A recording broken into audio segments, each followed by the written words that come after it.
ভুলে গেছ না ওখানে বলতে চাক।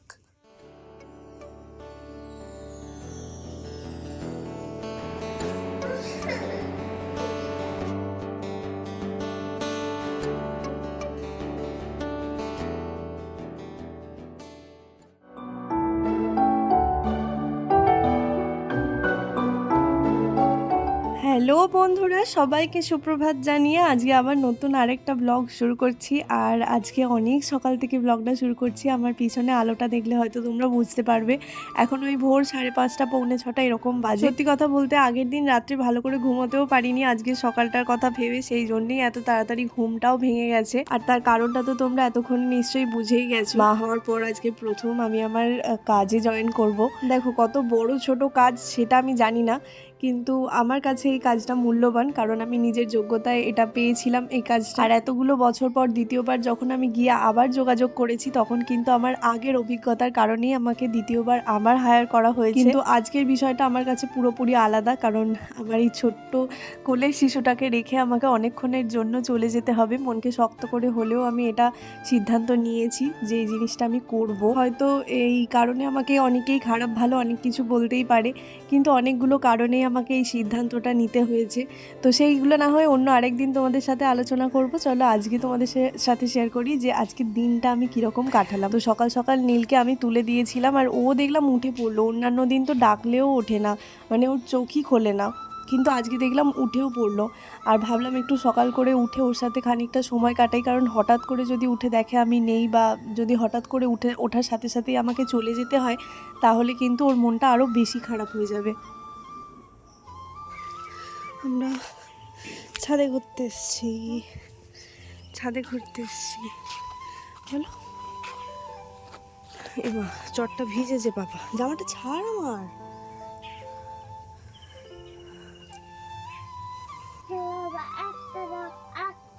কোনটাকে বলছো?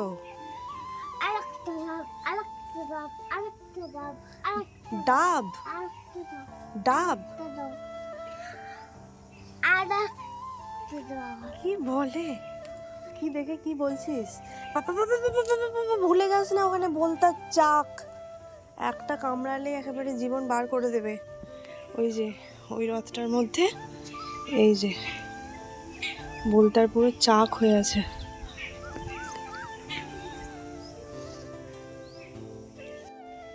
এখন এই 6:30 মনে হয় বাজেনি, তাতেই প্রচণ্ড গরম মনে হচ্ছে। ছাদটা ঠান্ডা মনে হচ্ছে না, যে বেশ ঠান্ডা সেরকম না। পায়রা পায়রা দেখাচ্ছে।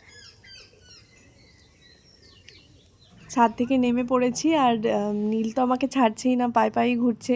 কি জানি ও হয়তো বুঝতে পারছে, যদিও আমি অনেকদিন আগে থেকেই ওকে বলে বলে রাখছিলাম একটু করে, যে পাপা আমি কিন্তু স্কুলে যাব আবার, তখন তুমি ভালো করে থাকবে বাড়িতে, তখন আমি থাকবো না সারাদিন, এইসব বলে বলেই রাখতাম।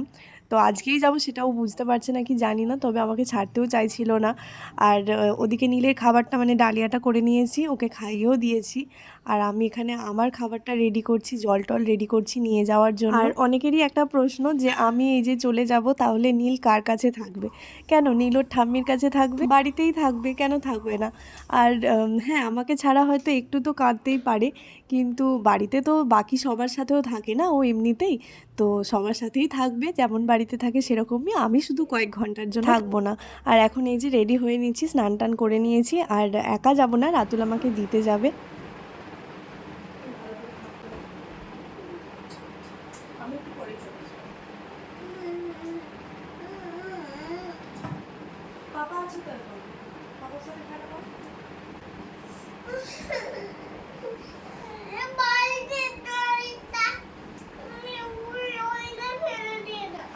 এই সময় ওর মন খারাপ করে এই যে শুয়ে পড়াটা দেখে আমার কি যে খারাপ লাগছিল, তোমাদেরকে কি বলি।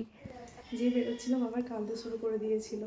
মানে একটু আগে বললো যে আমার সাইকেলটা তাহলে নামিয়ে দিয়ে যাও, যেই যাও বলেছে আমি তাহলে মনে হয় যেতে দেবে, তারপরে বলে না আমি তোমার সাথেই যাবো। দিয়ে মা এখন একটুখানি সরিয়ে নিয়ে গেছে, বেরোবো। তো এই যে দেখো প্রায় এসেই গেছি স্কুলের কাছে। এখনও একদম সামনাসামনি আসেনি, আর একটু বাকি আছে। তবে স্কুলে গিয়ে হয়তো বেশি কিছু আমি তোমাদের সাথে শেয়ার করতে পারবো না, কারণ যেমনই হোক প্রাইভেট স্কুল তো কারোর অসুবিধে থাকতেই পারে। অবশ্য সেটা করা উচিতও না, স্কুলে তো পড়াতেই যাচ্ছি। আর আজকে কিন্তু দিনটা কেমন কাটবে সেই নিয়ে আমি অনেকটাই টেনশনের মধ্যে ছিলাম, যেহেতু আবার নতুন করে সব কিছু শুরু করছি। এই সময়টায় আমার অফ পিরিয়ড ছিল, আর ক্লাসে কোনো স্টুডেন্টও ছিল না। ওদের একটা স্পেশাল আলাদা ক্লাস ছিল, সেটার জন্য ওরা গিয়েছিল। এই সময় আমি বসেই ছিলাম, আর বসে বসে না নীলের কথা আমার খুব মনে পড়ছিল। আর আজকে যেহেতু প্রথমেই নার্সারির ক্লাস দিয়েছিল, তো অনেক বাচ্চাদেরকে হাতে ধরে লেখাচ্ছিলাম, সেই সময় খুব মিস করছিলাম নীলকে। আর এই যে দেখো আমার স্কুল কিন্তু শেষ হয়ে গেছে, রীতা আমাকে আনতেও চলে এসেছে। আর কি যে মজা হচ্ছিল আমার, যে বাড়ি যাবো এবার নীলকে দেখবো। আর বাড়ি এসে দেখলাম কিন্তু নীল তখন ঘুমাচ্ছিল। তো আমার কোলে এসো, চলে এসো, উঠে এসো, এইভাবে কোলে নেবো। বাবা কি করলে তুমি সারাদিন? জিভ বার করছো কেন? খেলা করলে? কাঁদছিলে নাকি তুমি? কাঁদছিলে কি আমাকে ছাড়া? আমাকে ছাড়া কাঁদছিলে নাকি?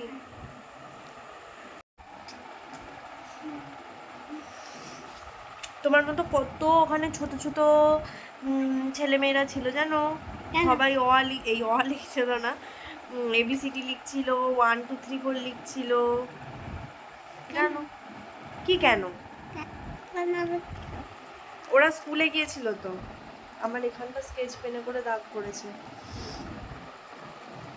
আর আমি ওদেরকে এরকম করে হাতে ধরে ধরে লেখাচ্ছিলাম। আর আমার মনে হচ্ছিল নীলকেও তো আমি বাড়িতে এরকম করেই লেখাই। প্রথমবারে যখন আমি যখন স্কুল জয়েন করেছিলাম, তখন আমাকে প্রথম দিনে ফার্স্ট পিরিয়ড দিয়ে দিয়েছিল ক্লাস 10, আর এবারে দিয়েছে নার্সারি। আজকে প্রথমে গিয়েই নার্সারি ক্লাসে ঢুকেছিলাম।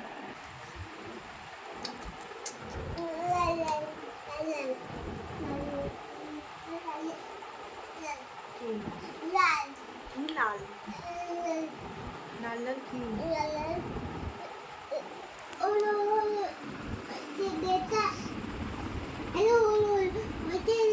ওই জায়গাটার খেলনা টেলনা ছড়িয়ে কি অবস্থা করে রেখেছে ছেলেটা আমার, বলো তো।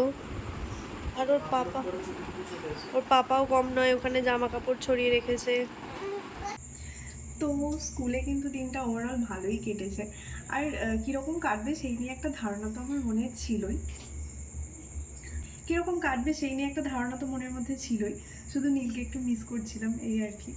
তো ভালোই কেটেছে দিনটা। আমার পুরনো দু একজন স্টুডেন্ট তো চিনতে পেরে, নার্সারি ক্লাস তখন ছিলাম, এসে প্রণাম করছে, কেমন আছেন, আমাদের ক্লাস নিন, এই সেই করছে। দিয়ে ক্লাস তো আমার হাতে নেই, প্রিন্সিপাল যে দেবে যে ক্লাসগুলো, তবে দিয়েছে ক্লাস 7-এর দুটো স্টুডেন্ট, তখন ওরা ক্লাস 3-তে পড়তো, মনে রেখেছে, আমাকে চিনতেও পেরেছে। তো ক্লাস 7-এর একটা ক্লাস দিয়েওছে। তো এই আর কি, ওটাও ভালো লাগলো যে কিছু স্টুডেন্ট চিনতে পেরেছে। তো চলো নীলকে ওদিকে ওর পাপা ঘুম পাড়াচ্ছে, আর আমি চলে এলাম রান্নাঘরটা পরিষ্কার করার জন্য। আর চলো আজকের ভিডিওটা তাহলে এখানেই শেষ করলাম। সবাই খুব ভালো থেকো, দেখা হচ্ছে আবার নতুন আরেকটা ভিডিও নিয়ে।